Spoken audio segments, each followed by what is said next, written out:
अब हम आ गए हैं सेक्शंस की तरफ। तो अगर मैं सेक्शन यहां लिख दूं सारे जो कि एग्जीक्यूशन से रिलेटेड हैं, तो इसमें हमें पढ़ना है 36, 37, 38 और अभी आगे क्या मैं बताऊंगा। पहले पढ़िए जरा 38। सबसे पहले 38 और उसके ऊपर हेडिंग देखिए, कोड्स बाय व्हिच डिक्रीज में बी एग्जीक्यूटेड। डिक्री एग्जीक्यूट करेगा कौन, उसको इधर बताया है। तो सबसे पहले देखिए 38, कोड बाय व्हिच डिक्री में बी एग्जीक्यूटेड। अ डिक्री में be executed either by the court which passed it. कौन करेगा डिक्री को एग्जीक्यूट, जिसने पास करा है वही। जिस कोर्ट ने डिग्री पास करी है वो ही एग्जीक्यूट भी कराएगा। आगे लिखा है और by the court to which it is sent for execution, या फिर जिस कोर्ट ने डिग्री पास करी है वो अगर एग्जीक्यूशन के लिए किसी दूसरे कोर्ट के पास भेज देता है, तो जिस कोर्ट के पास उसने भेजा है एग्जीक्यूशन के लिए वो कोर्ट एग्जीक्यूट करेगा, डिग्री को एग्जीक्यूट करवाने के लिए ऑर्डर्स पास करेगा। I hope that is clear. Simple सी बात है 38 में, जिसने पास करी वो या फिर उसने जिसे ट्रांसफर कर दी है एग्जीक्यूशन के लिए वो। ट्रांसफर कब की जाती है, कौन करता है, कैसे करता है, उसके लिए देखिए 39। Section 39 is important. प्रीलिम्स में सवाल पूछे गए हैं इससे, ट्रांसफर ऑफ डिक्री से।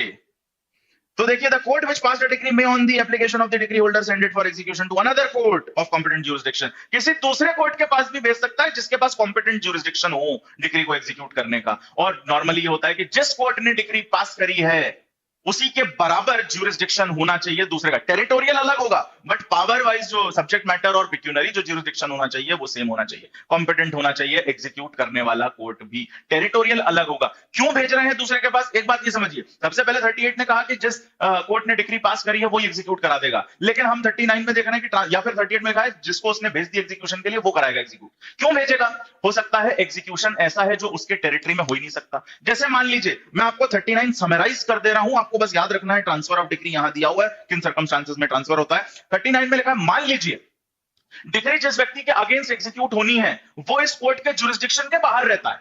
जिस कोर्ट ने डिक्री पास करी है उसके ज्यूरिसडिक्शन के बाहर रहता है जजमेंट डेटा। तो अब उसको अगर कंपेल करना है तो ये कोर्ट के लिमिटेड पावर्स हैं, इसीलिए इसको क्या करना होगा, ये डिक्री ट्रांसफर कर सकता है ऐसे कोर्ट के पास जिसके ज्यूरिसडिक्शन में वो जजमेंट डेटर रहता है। जिसके अगेंस्ट डिक्री पास हुई है वो व्यक्ति जिस कोर्ट के ज्यूरिसडिक्शन में रहता है उसके पास भेजा जा सकता है। मान लीजिए जो जजमेंट डेटर है जिसके अगेंस्ट डिक्री पास हुई है उसकी सारी की सारी प्रॉपर्टी इस कोर्ट के ज्यूरिसडिक्शन में है ही नहीं। जिसने डिक्री पास करी, जिस कोर्ट ने डिक्री पास करी उसके ज्यूरिसडिक्शन में उसकी कोई प्रॉपर्टी ही नहीं है। अभी आप पढ़ेंगे एग्जीक्यूशन के मोड कैसे एग्जीक्यूट कराई जाती है, तो प्रॉपर्टी अटैच करी जाती है। अब उसकी प्रॉपर्टी है ही नहीं हमारे ज्यूरिसडिक्शन में, तो हम क्या करेंगे, इसके लिए क्या कर देंगे, ट्रांसफर कर सकते हैं डिक्री ऐसे कोर्ट के पास जिसके ज्यूरिसडिक्शन में उसकी प्रॉपर्टी हो। तो I hope you got the idea कि कैसे और किन सर्कमस्टांसेस में ये ट्रांसफर जनरली होता है। 39 को एक बार रीड करेंगे, will understand the same thing is given here. ठीक, इसके बाद आइए अब आते हैं 36 और 37 पे। तो पहले हमने 38 देख लिया कि कौन करेगा एग्जीक्यूट, जिसने पास करी वो करेगा या फिर वो जिसे ट्रांसफर कर देगा एग्जीक्यूशन के लिए वो करेगा। 36 देख ली, एप्लीकेशन टू ऑर्डर्स। ये बताता है कि ये जो पूरा पार्ट हम पढ़ने जा रहे हैं, ये जो एग्जीक्यूशन से रिलेटेड, डिक्री के एग्जीक्यूशन से रिलेटेड जितने प्रोविजन हम पढ़ रहे हैं ये सब ऑर्डर के एग्जीक्यूशन पे भी एप्लीकेबल होंगे, क्योंकि ऑर्डर्स को भी एग्जीक्यूट कराना पड़ेगा। तो जैसे मान लीजिए अटैचमेंट का ऑर्डर है, अब ऑर्डर को जब आपको एग्जीक्यूट कराना है तो भी सेम रूल्स अप्लाई होंगे जो डिक्री के एग्जीक्यूशन को होते हैं। लिखा 36 में, the provisions of this code relating to the execution of decree so far as they are applicable be deemed to apply to the execution of order। Order के execution पे भी एप्लीकेबल होंगे। बस ये बताता है 36, इससे ज्यादा इंपॉर्टेंस नहीं है, लेकिन सेक्शन नंबर इंपॉर्टेंट है। Section 36 is important. इसके बाद देखिए 37, definition of court which passed a decree.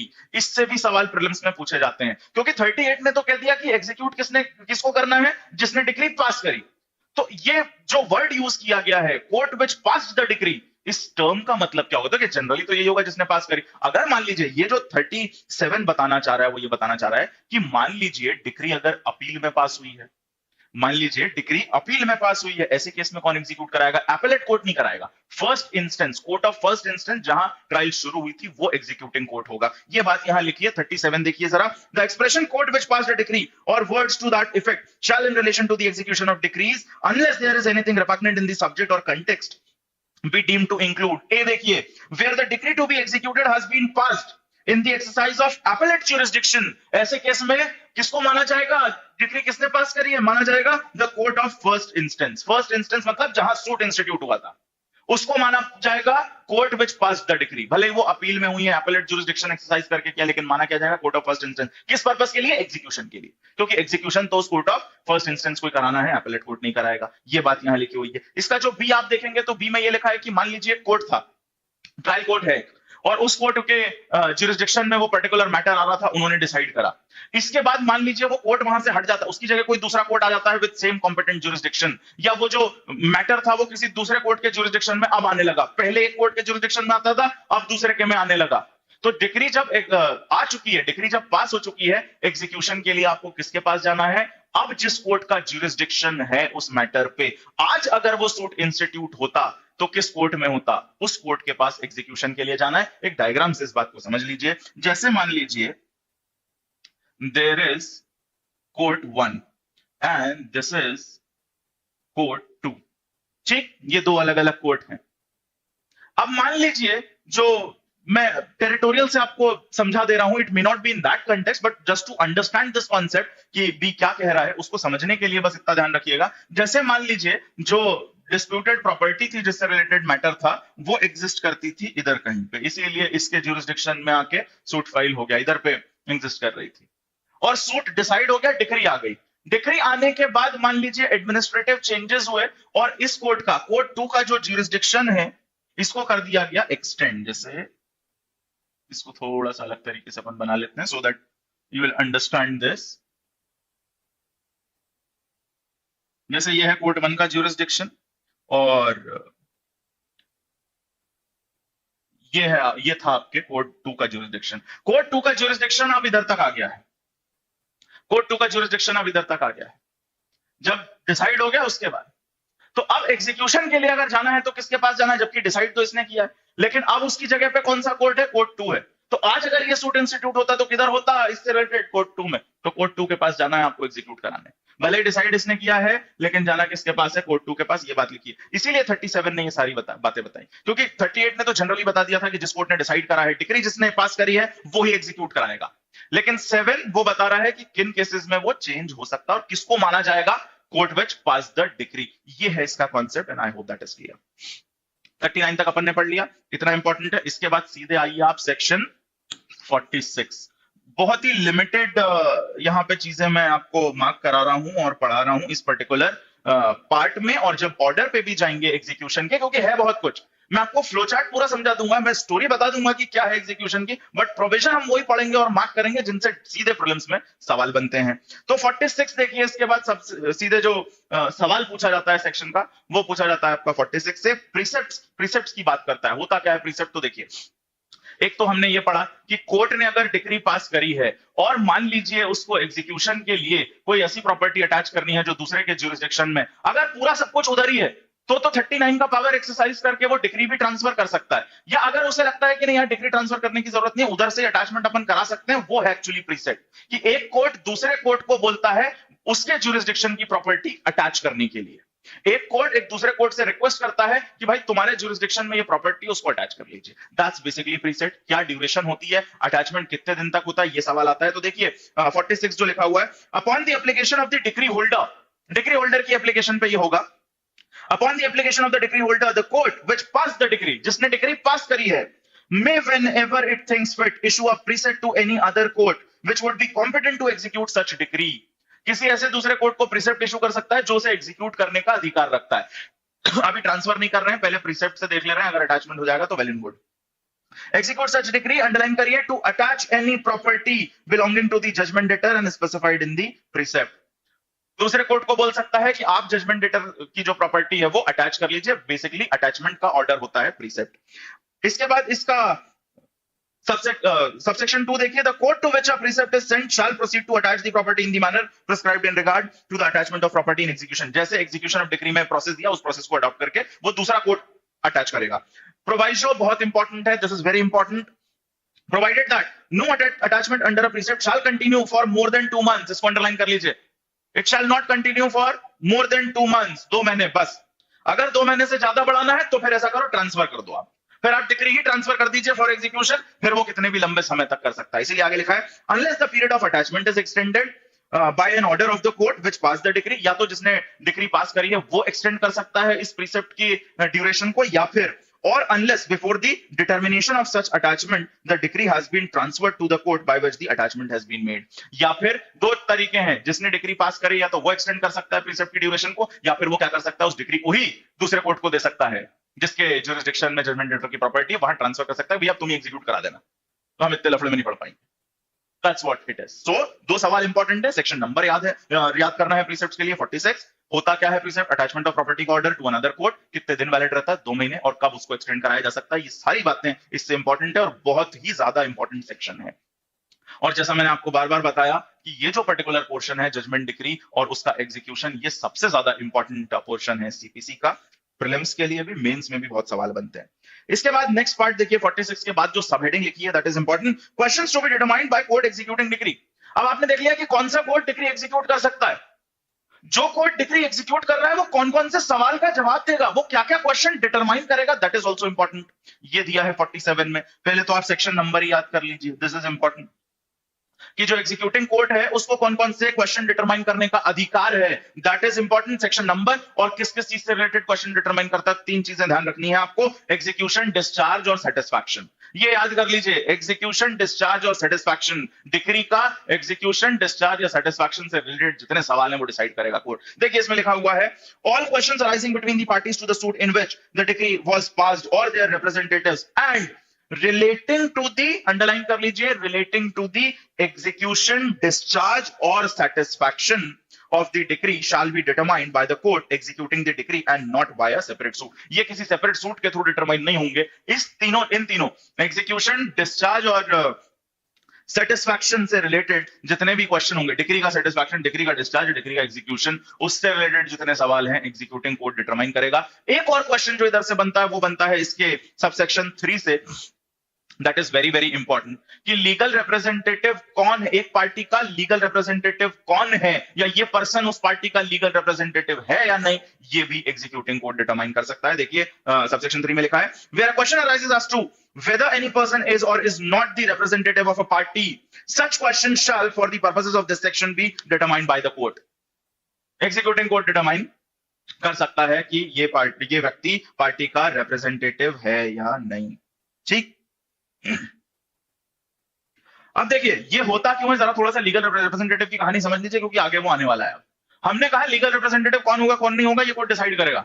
Legal representative क्यों आ रहा है, मान लीजिए जिसके फेवर में डिक्री पास हुई वो मर गया, तो अब उसके बिहाफ पे कौन लेगा सामान चीजें, जो भी लीगल रिप्रेजेंटेटिव है। मान लीजिए जजमेंट डेटर की डेथ हो गई है, तो जजमेंट डेटर का जो लीगल रिप्रेजेंटेटिव होगा उसके अगेंस्ट डिक्री एग्जीक्यूट कराई जाएगी। तो लीगल रिप्रेजेंटेटिव होता कौन है ये भी समझना है। सेक्शन 2 में भी डेफिनेशन दी है, वो भी देखना है, और इधर प्रोविजन भी देखना है सेक्शन भी देखना है। अब एक कॉन्सेप्ट जरा समझ लीजिए, तो इधर सेक्शन में ज्यादा दिमाग नहीं लगाना पड़ेगा।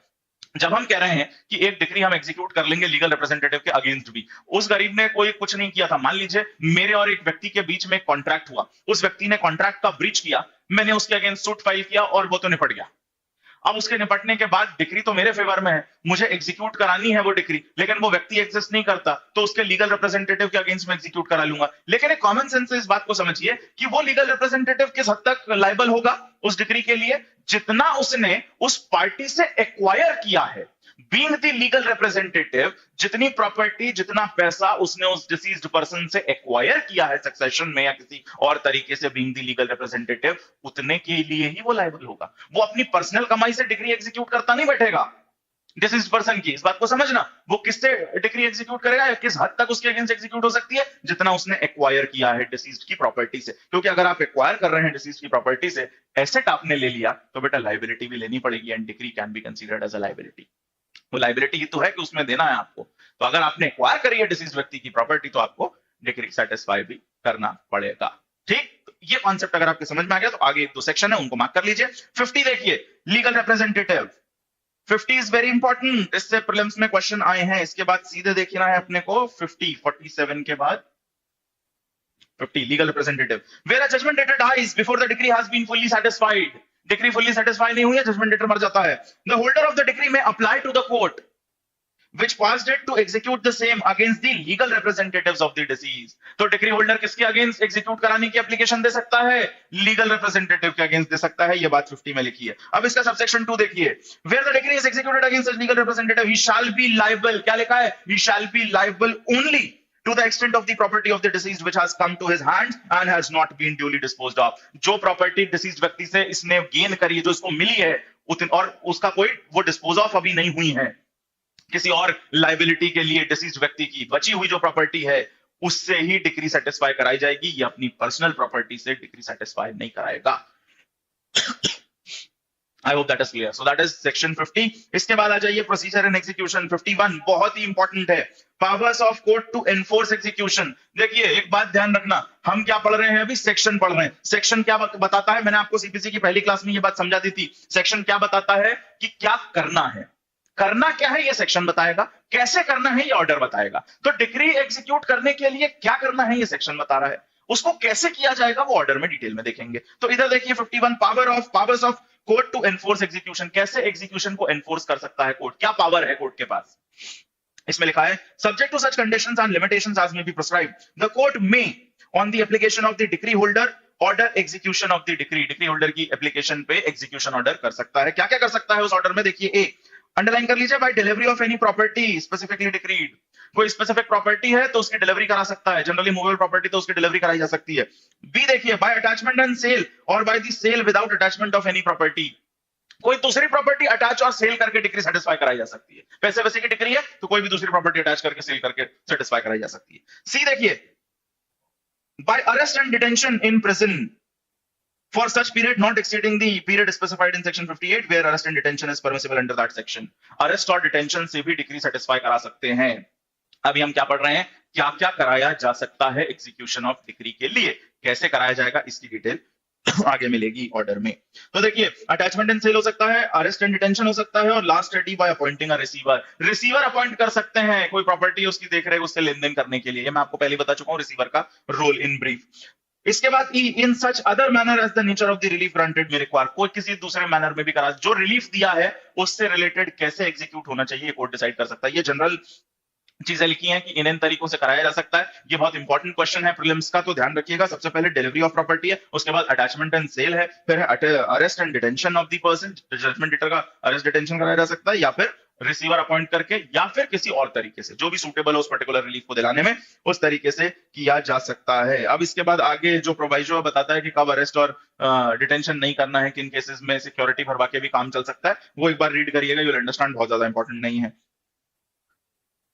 इसके बाद 52 में भी इसी तरीके की बात है, enforcement of decree against legal representative. किस तरीके से लीगल रिप्रेजेंटेटिव के अगेंस्ट डिक्री एग्जीक्यूट होगी, तो प्रॉपर्टी अटैच कर ली जाएगी जो उसने डिसीज से एक्वायर करी है, वही सिमिलर प्रोविजन है, बहुत ज्यादा याद रखने की जरूरत नहीं है। 54 से डायरेक्टली क्वेश्चन पूछे गए हैं। इसके बाद सेक्शन 54 से डायरेक्टली सवाल पूछे गए हैं, enforcement of decree against legal partition of estate और सेपरेशन ऑफ शेयर।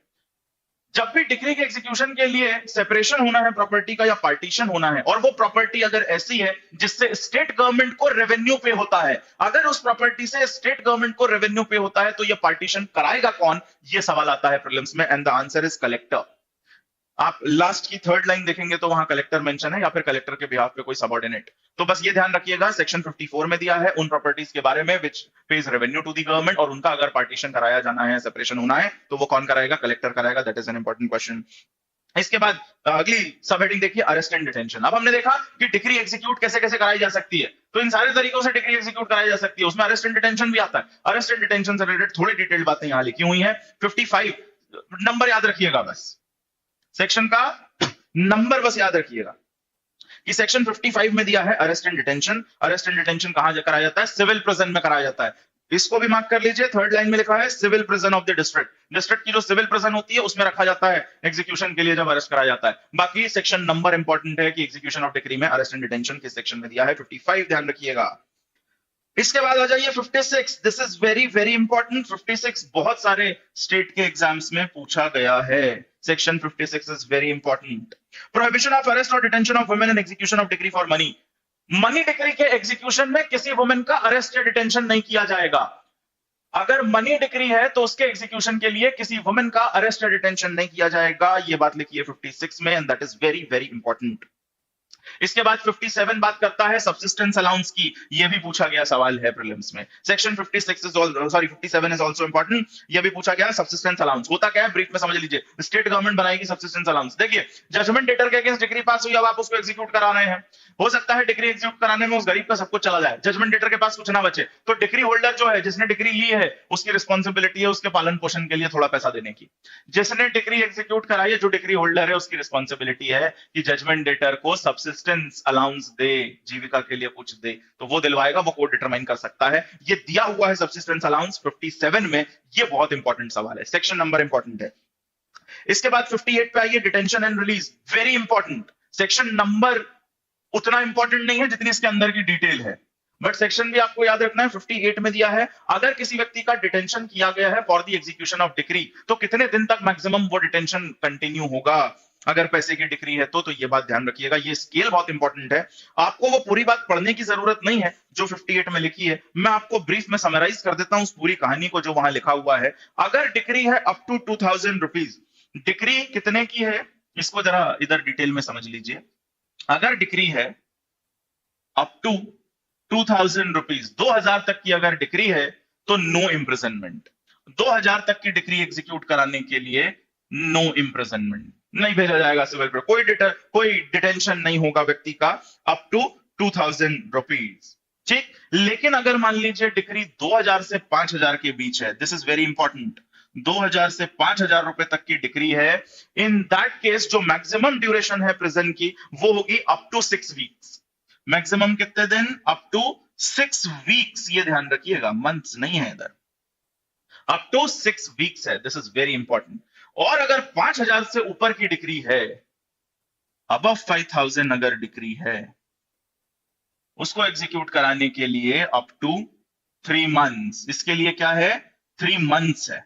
2 से 5000 रुपए के लिए 6 हफ्ते, 2000 तक कुछ नहीं, 2 से 5 के लिए 6 हफ्ते और 5 से ऊपर में 3 महीने तक डिटेंशन में रखा जा सकता है। यहां प्रोवाइजो में यह भी दिया है कि कब डिटेन नहीं किया जाएगा, अगर वो तुरंत सारी चीजें देने को तैयार है, पैसा वैसा देने को, तो डिटेन नहीं किया जाएगा या छोड़ दिया जाएगा। अगर डिक्री होल्डर सब्सिस्टेंस अलाउंस नहीं दे रहा है तो भी छोड़ दिया जाएगा। वो सब रीजंस लिखें, एक बार रीड कर लेना, इंपॉर्टेंट सवाल यही है। और एक बार अगर रिलीज कर दिया गया है किसी व्यक्ति को, जजमेंट डेटर को, तो दोबारा रीअरेस्ट नहीं होगा, ये सबसेक्शन 2 में लिखा है। बाकी सबसेक्शन 1 इसका 1 और 1A पढ़ेंगे तो you will reach on this conclusion, जो मैंने आपको यहां टेबल बना दिया है, बस इसको ध्यान रखना है, सवाल आपका बन जाएगा जो इधर से आता है। 59 पूछा गया है, 59 section Uttar Pradesh UP PCSJ 2015 में यह सवाल पूछा गया था कि इलनेस के ग्राउंड पे अगर किसी व्यक्ति को एग्जीक्यूशन ऑफ डिक्री में डिटेन किया गया है, तो इलनेस, सीरियस इलनेस अगर है, सीरियसली बीमार है, तो इस ग्राउंड पे छोड़ा जा सकता है। सेक्शन नंबर ध्यान रखिएगा, पढ़ने की ऐसी जरूरत नहीं है, जब फुर्सत में बैठे बाद में कभी तो रीड कर लीजिएगा, अभी बस ध्यान रखिए 59 में है release on ground of illness, serious illness अगर है उस व्यक्ति को तो छोड़ा जा सकता है। इसके बाद आइए अटैचमेंट, अगली सब हेडिंग देखिए, attachment section 60, this is very very important, बहुत ही ज्यादा इंपॉर्टेंट है सेक्शन 60 आपका। Property liable to attachment and sale and execution of decree, कौन सी वो प्रॉपर्टी है जो डिक्री के एग्जीक्यूशन में अटैच और सेल हो सकती है? ये बहुत ही ज्यादा इंपॉर्टेंट क्वेश्चन है। सेक्शन 60 में बताया है कौन सी प्रॉपर्टी अटैच हो सकती है और ये बताया कौन सी प्रॉपर्टी अटैच नहीं हो सकती। सवाल ज्यादा किससे पूछा जाता है? तो सवाल पूछा जाता है कौन सी वो प्रॉपर्टी है जो अटैच नहीं हो सकती डिक्री के एग्जीक्यूशन में, ये बात दी हुई है सेक्शन 60 में। इसका जो सबसेक्शन 1 है वो ब्रीफ में बताता है उन प्रॉपर्टीज के बारे में जिन्हें अटैच किया जा सकता है। तो जिन्हें अटैच किया जा सकता है उसमें लिखा है land, home, other building, goods, money, bank note, cheque, bill of exchange, hundi, promissory note, government security, bond, debt, ये सारी चीजें अटैच करी जा सकती हैं। उसके बाद आप नीचे प्रोवाइजो देखेंगे, this is the most important part from this section, क्या चीज अटैच नहीं होगी, ये क्वेश्चन आने के ज्यादा चांसेस होते हैं। तो इसको देखिए, provided that the following property shall not be liable to such attachment और सेल, ये जो लिस्ट दी है प्रॉपर्टी की, ये अटैचमेंट के लिए लायबल नहीं है, इस प्रॉपर्टी का अटैचमेंट नहीं किया जा सकता। मैं बहुत ब्रीफ, हर पॉइंट का मैं ब्रीफ बताऊंगा, बस पूरापन नहीं देखेंगे, आप बाद में एक बार रीड करिएगा तो आपके दिमाग में बैठ जाएगा। ए में दिया है the necessary wearing apparels, cooking vessels, beds वगैरह, जो कपड़े पहनने के जो कपड़े हैं, सोने का बिस्तर है, यूटेंसिल्स है, खाना बनाने के, कुकिंग के, बेसिकली जितनी नेसेसिटीज है ना, जो नेसेसिटी का सामान है एसेंशियल, वो अटैच नहीं होगा। बी देखिए, टूल्स ऑफ आर्टिशंस के बारे में दिया है, जो आर्टिशियंस है उनके टूल्स, मान लीजिए कोई लेबर वेबर है, उनके टूल्स हैं, कोई आर्टिशियन है जिससे उसकी जीविका चलती है, कोई भी ऐसा व्यक्ति है जिससे उसकी जीविका चलती है, उसके वो टूल्स अटैच नहीं किए जाएंगे। ठीक, जिससे वो अपना लाइवलीहुड चलाता है, वो चीजें आप अटैच नहीं करेंगे, क्योंकि भैया उसके बाद वो गरीब करेगा क्या। अब मान लीजिए अपन तो मास्टर हैं, कैमरा लगा है, बोर्ड लगा है, निकाल के ले गए, तो करेंगे क्या, पढ़ाएंगे कैसे इन गरीब बच्चों को, है ना। तो टूल्स जो हैं वो अटैच आपके नहीं किए जाएंगे। सी है हाउसेज एंड अदर बिल्डिंग्स, किनकी, लास्ट लाइन देखिए सी में, एन एग्रीकल्चरिस्ट और लेबरर और अ डोमेस्टिक सर्वेंट, इनको एक्सेप्ट किया गया है कि इनके घर वर जहां वो रहते हैं वो अटैच नहीं करेंगे, किसके, लेबर्स के, एग्रीकल्चरिस्ट के और डोमेस्टिक सर्वेंट के, ये जिन बिल्डिंग्स में अपना रहते हैं, सर्वाइवल करते हैं, वो अटैच नहीं किया जाएगा। डी, बुक्स ऑफ अकाउंट, ये बहुत बार पूछा गया है, बुक्स ऑफ अकाउंट क्या अटैच करे जाएंगे, नहीं, बुक्स ऑफ अकाउंट नहीं, जो पैसा रखा अकाउंट में वो ले जाइए, बुक्स ऑफ अकाउंट छोड़ दीजिए, पैसा ले जाओ ना भाई। इसके बाद E, a mere right to sue for damage, किसी के पास राइट है सूट फाइल करने का किसी दूसरे के अगेंस्ट, ये राइट ये जो राइट है, ये राइट अटैच नहीं होगा। इसको आप वहां भी कोरिलेट कर सकते हैं, जैसे टीपीए में आपने पढ़ा होगा कौन सी प्रॉपर्टीज ट्रांसफरेबल नहीं होती, उसमें और इसमें भी थोड़ा कनेक्शन आपको मिल जाएगा। इसके बाद एफ देखिए, any right of personal service, personal service का कोई राइट है तो वो अटैच नहीं होगा। जी है स्टाइपेंड और ग्रेटिट्यूड, जो सेंट्रल गवर्नमेंट जो गवर्नमेंट कर्मचारियों को ग्रेचुटीज और स्टाइपेंड्स दिए जाते हैं, जो ग्रेचुटी मिलती है रिटायरमेंट के बाद या जो स्टाइपेंड्स दिए जाते हैं, वो अटैच नहीं होंगे। एच में दिया है वेजेस ऑफ लेबरर्स और डोमेस्टिक सर्वेंट, उनको जो वेजेस दिए जाते हैं, जो उनकी मजदूरी है या जो भी रेम्यूनरेशन है, वो अटैच नहीं होगा, क्योंकि बहुत कॉमन सेंस की बात है कि अगर ये हो जाएगा तो फिर उनके पास कुछ बचेगा नहीं जीवन में। आई देखिए आप ये तो हो गया कि किनका, लेबर्स और इनका आपको जो डोमेस्टिक सर्वेंट है या ये जो है इनके वेजेस, सैलरी की अगर अपन बात करें तो सैलरी कितनी अटैच हो सकती है, आई में दिया है, बहुत इंपॉर्टेंट है, ध्यान से समझना। इसमें दो कैटेगराइजेशन है, सैलरी कितनी एग्जेंट करी जाएगी उसके लिए दो कैटेगराइजेशन है। एक, अगर मेंटेनेंस की डिग्री है तो अलग रूल है, मेंटेनेंस के अलावा कोई और डिग्री है उसमें रूल अलग है। तो आपके अगेंस्ट अगर मेंटेनेंस की डिग्री पास हुई है तो याद रखना ज्यादा प्रॉपर्टी अटैच हो सकती है, और मेंटेनेंस के अलावा कोई दूसरी डिग्री पास हुई है तो थोड़ा ज्यादा पोर्शन आपके पास बचेगा सैलरी का। इसीलिए ये सिर्फ एग्जाम पॉइंट ऑफ व्यू से नहीं, जीवन के लिए भी बहुत जरूरी है। देखिए जरा, आई में लिखा है, salary to the extent of the first 1000 rupees, ये अपन क्या पढ़ रहे हैं, क्या अटैच नहीं होगा। ये जो आई क्लॉज अपन पढ़ रहे हैं किसके तहत पढ़ रहे हैं, क्या अटैच नहीं होगा। तो पहले 1000 रुपए नहीं होंगे सैलरी के, salary to the extent of the first 1000 rupees and 2/3 of the remainder, पहले 1000 रुपए नहीं होंगे और उसके बाद जितना बचा 1000 रुपए हटाने के बाद उसका 2/3 पोर्शन अटैच नहीं होगा। 2/3 of the remainder in execution of any degree other than a degree for maintenance, maintenance के अलावा। तो जरा समझ लीजिए, मेंटेनेंस के अलावा अगर डिग्री एग्जीक्यूट करी जा रही है, मेंटेनेंस के अलावा कोई दूसरी डिग्री, अगर एक व्यक्ति की सैलरी है 10,000 रुपए, तो इसमें से कितना पोर्शन अटैच नहीं होगा, सबसे पहले 1000 रुपए हटा दीजिए, बचा कितना, 9,000। तो 9,000 का कितना पोर्शन अटैच नहीं किया जाएगा, तो उसके लिए लिखा है 2/3 नहीं किया जाएगा, 2/3 नहीं किया जाएगा। इसका मतलब अटैच कितना हुआ, सिर्फ और सिर्फ 1/3, वो भी 1000 रुपए निकालने के बाद। तो 9,000 का 2/3 आप निकालेंगे तो वो आएगा 6,000। तो 9,000 में से 6,000 अटैच नहीं होगा, अटैच होगा कितना, अगर किसी व्यक्ति की 10,000 सैलरी है तो अदर देन मेंटेनेंस अगर अटैचमेंट होना है तो सिर्फ 3,000 अटैच होंगे, सिर्फ 3,000 अटैच होंगे 10,000 सैलरी में से।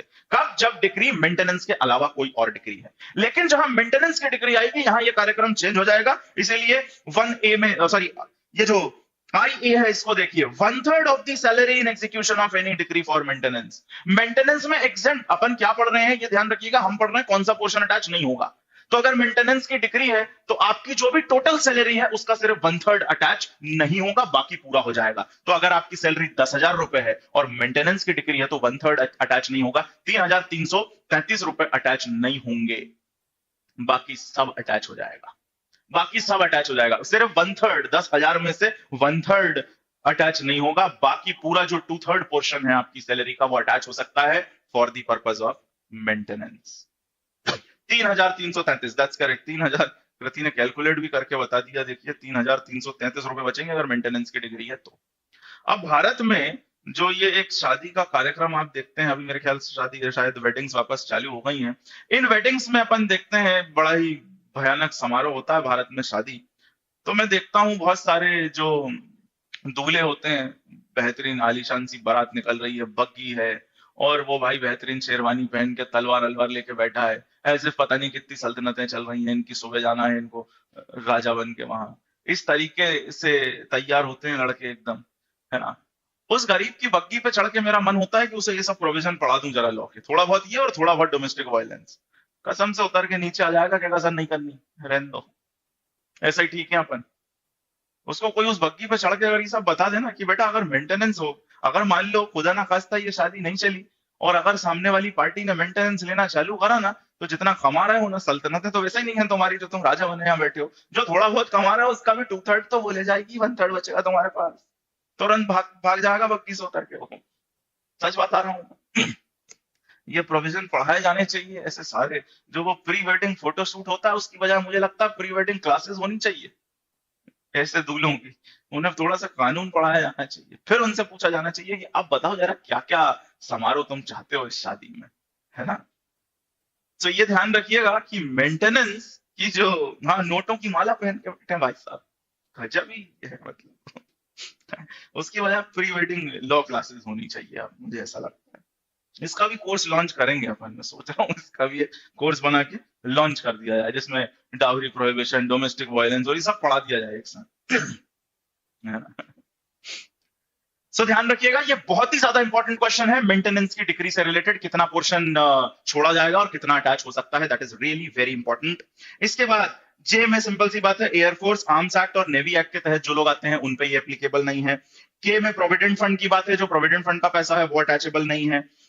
इसके अलावा आगे आप देखेंगे इंश्योरेंस पॉलिसी, बेसिकली जो बेसिक नेसेसिटीज होती है ना लाइफ की, वो जनरली अटैच नहीं करी जाएगी, वो सब इधर पे लिस्ट में आपको मिलेगा। जो मेजर मेजर जहां से क्वेश्चन आते हैं वो मैंने आपको बता दिया। सैलरी बहुत इंपॉर्टेंट है, कितना पोर्शन किस पर किस तरीके की डिग्री में अटैच होगा, किस में नहीं होगा, ये ध्यान रखिएगा। बुक्स ऑफ अकाउंट ध्यान रखिएगा, अटैच नहीं होगा, ठीक। इसके बाद आ जाइए इसके सब सेक्शन 1A पे, ये जो सारी लिस्ट खत्म हो रही है ना, इसके बाद लिखा है 1A, notwithstanding anything contained in any other law for the time being in force, underline कर लीजिए, an agreement by which a person agrees to waive the benefit of any exemption under this section shall be void। अगर कोई ये agreement कर लेता है, ये जो एग्जेम्पशंस दिए हैं कि इतना पोर्शन अटैच नहीं होगा आपका एग्जीक्यूशन में, अगर मान लीजिए कोई ऐसा कॉन्ट्रैक्ट या अग्रीमेंट करता है जिसमें अपने इस एग्जेम्पशन को वेव ऑफ कर देता है, मान लीजिए मैं आपके साथ कॉन्ट्रैक्ट कर रहा हूं तो उसमें मैं ये भी एक क्लॉज डलवा दूं कॉन्ट्रैक्ट में कि भैया जब अगर मान लो ब्रीच होता है तो मेरे अगेंस्ट सूट फाइल करने जाओगे तो जो भी मेरे पास एडवांटेज है, जो भी एग्जेम्पशन है इसमें कि ये प्रॉपर्टी मेरी अटैच नहीं होगी, मैं उसको वेव ऑफ करता हूं। अगर ऐसा मैं अग्रीमेंट में लिख रहा हूं तो वो अग्रीमेंट का वो पोर्शन क्या होगा, वॉइड होगा, वो वैलिड नहीं होगा, वो वॉइड होगा। आप म्यूचुअल कंसेंट के थ्रू भी इन चीजों को नहीं छोड़ सकते, क्यों? क्योंकि सारी बेसिक नेसेसिटीज हैं, इसलिए पार्टीज म्यूचुअल अग्रीमेंट से भी वो नहीं छोड़ सकती हैं। ऐसे एग्जेम्पशन को वेव ऑफ करने का अगर कोई अग्रीमेंट है तो इट शैल बी वॉइड।